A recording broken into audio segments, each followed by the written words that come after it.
हर दिल की आवाज को चैनल को सब्सक्राइब करना ना भूले और लाल घंटी को दबाना ना भूलिएगा आप लोग। और आप लोग नया नया मैथिली कॉमेडी चुटकिला और गीत गान सुनने का सो भी मौका मिलेगा। और लाइक कमेंट और सब्सक्राइब और घंटी की दबाना ना भूले।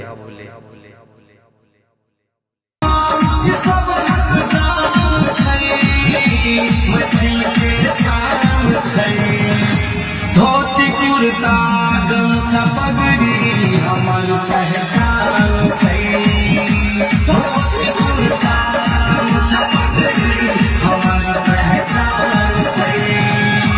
जानकी मंदिर जनकपुर धाम के सब हक जान छै। मैथिल के शान छै। धोती कुर्ता गमछा पगड़ी हमर पहचान छै। धोती कुर्ता गमछा पगड़ी हमर पहचान छै।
सोना से सुंदर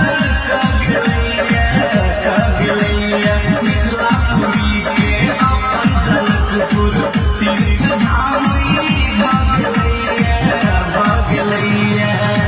धर्मियो पंडित बड़ा विद्वान छै। बड़ा विद्वान छै।